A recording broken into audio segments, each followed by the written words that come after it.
Vigilant Resolve. Going on 30 hours without shut-eye, the foot patrol stops to investigate a group of dead and wounded insurgents.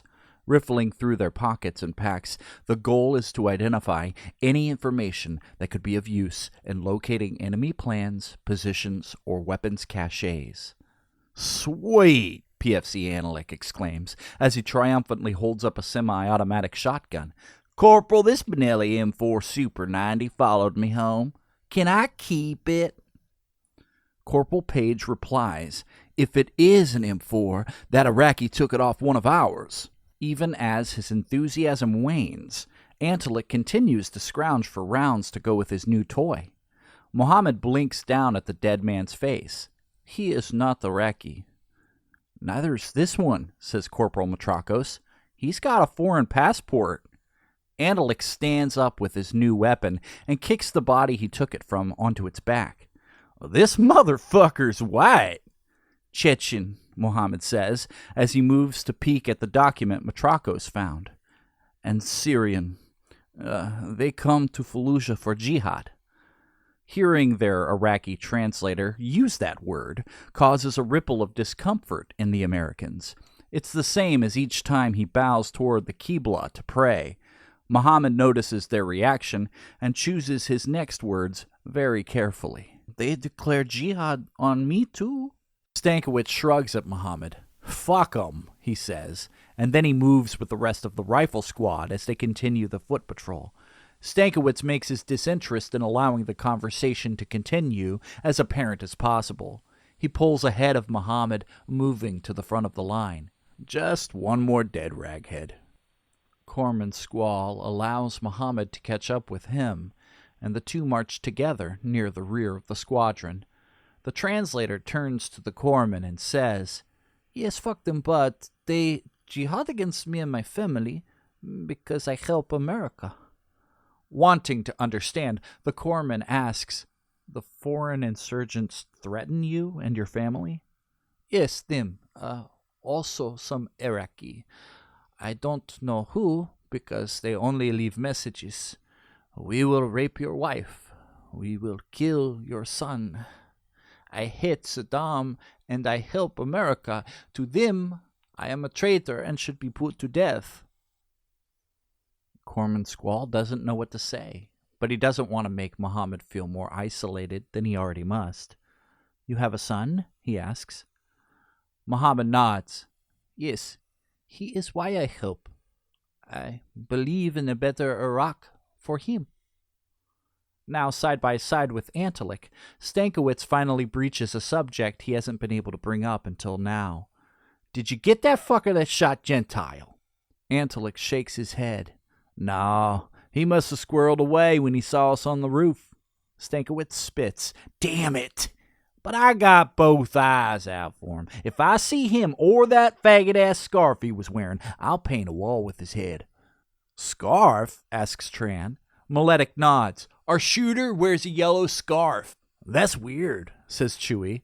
"Like bright yellow?" Page says. "First it was Iraqis, then it's jihadists from all over, and now we have to deal with fascist fashionistas? Could be Egyptian." In response to the inquisitive glances he gets from the others, Cox clarifies. "In Egypt, yellow is the color of mourning." He shrugs off the continued scrutiny. "What?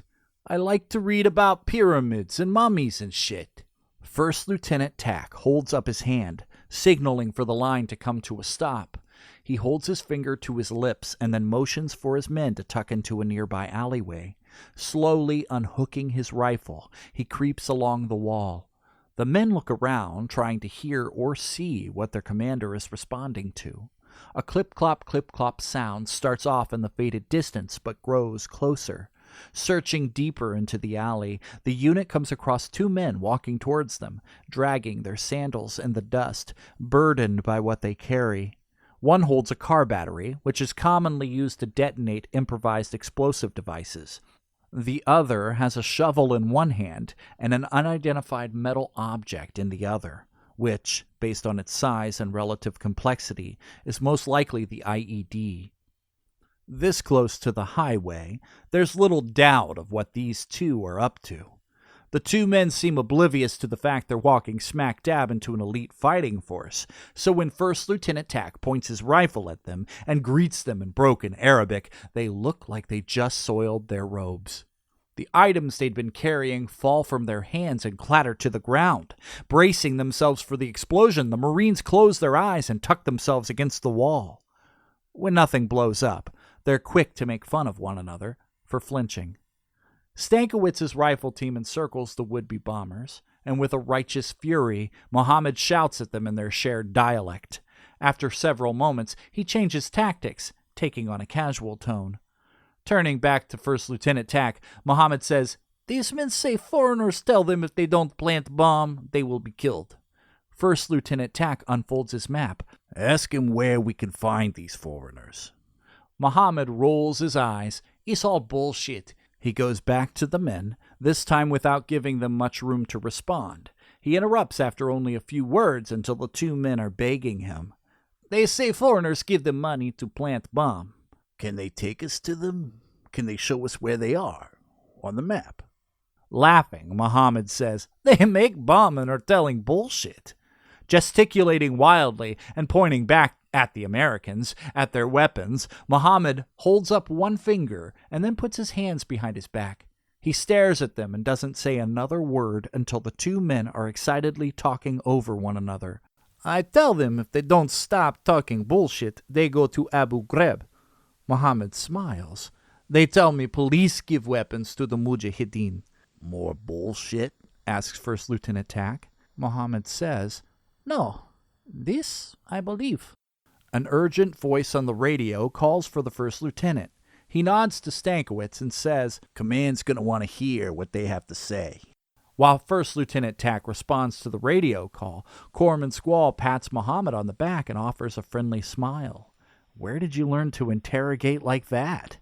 Mohammed replies, "Before I volunteered to help America, I was police." First Lieutenant Tack hands his radio to Stankowitz. "Stay here with these prisoners. Mohammed, see what else you can get from Hackle and Jackal. When the chatter dies down, ask Division to send a limo." Stepping between his remaining corporals, the first lieutenant says, "Sounds like all hell is breaking loose one click up the highway. Paige, Matrakos, you're with me, and I want Squall to fall in with us." He gives me a solemn glance. "We're going to need you where we're going."